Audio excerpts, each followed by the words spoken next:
បាទក៏រួចរៀបសួរអ្នកទាំងគ្នាយើងទាំងគ្នាខិតខំប្រឹងប្រែងដើម្បីផ្ដល់ស្នាមញញឹមកាន់តែច្រើនដល់សិស្សានុសិស្សដែលនេះគឺជាពាក្យក្នុងចិត្តរបស់លោកអង្គញាលេងនិមលនិងលោកជំទាវណាអ្នកទាំងគ្នាហើយថ្ងៃនេះក្រោយពីបានឃើញស្នាមញញឹមរបស់ក្មេងៗនិងភាពរីករាយរបស់ក្មេងៗលោកអង្គញាលេងនិមលនិងលោកជំទាវរឿនត្រេកពេជ្របានចូលរួមផ្ដល់ក្តីស្រឡាញ់ក៏ដូចជាភាពរីករាយនិងក្តីសង្ឃឹមសម្រាប់កុមារដែលនៅសាលាបឋមសិក្សាតាតែនអញ្ចឹងណាអ្នកទាំងគ្នាហើយសាលាតាតែននេះគឺស្ថិតនៅភូមិតាតែនឃុំជ្រេះស្រុកជុំគិរីខេត្តកំពតអ្នកទាំងគ្នាអូខេឥឡូវយើងទស្សនាវីដេអូនៃការធ្វើម្ហូបរបស់លោកអង្គញាក៏ដូចជាក្រុមការងារក៏ដូចជាលោកជំទាវទាំងអស់គ្នាអ្នកទាំងគ្នានេះគឺជាសកម្មភាពលាងអង្ករក៏ដូចជាសកម្មភាពនៃការកាប់ដៃកាប់ជើងបង្កងសម្រាប់ធ្វើជាតុងយ៉ាំអញ្ចឹងណាអ្នកទាំងគ្នាហើយចំពោះលោកអង្គញាគាត់បានចិត្តបន្លែដូចជាចិត្តខ្ទឹមចិត្តអីចឹងណាអ្នកទាំងគ្នាហើយលោកជំទាវគាត់ក៏បានលាងខ្ទឹមបារាំងដើម្បីដាក់ឲ្យស្ងួតសម្រាប់ធ្វើការស្លតុងយ៉ាំចឹងណាអ្នកទាំងគ្នាឥឡូវនេះជាសកម្មភាពក្មួយៗគាត់ទៅលាងដៃសម្រាប់ញ៉ាំបង្កងតុងយ៉ាំរបស់យើងតែម្ដងអ្នកទាំងគ្នាហើយបង្កងតុងយ៉ាំរបស់យើងក៏ចាប់ផ្ដើមឆ្អិនដែរអ្នកទាំងគ្នាឥឡូវនេះលោកជំទាវគាត់បានលើកបង្កង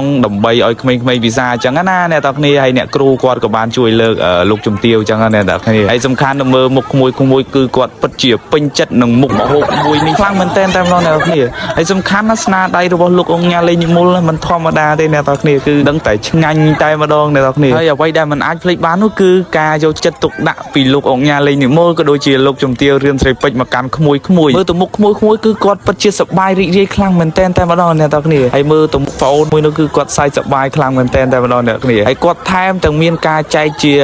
វត្ថុសិក្សាក៏ដូចជាវត្ថុផ្សេងអ្នកទាំងគ្នាឥឡូវយើងទស្សនាវីដេអូនៃការអរគុណក្មួយមកកាន់លោកអង្គញាលេងនិមលក៏ដូចជាលោកជំទាវទាំងអស់គ្នាអ្នកទាំងគ្នា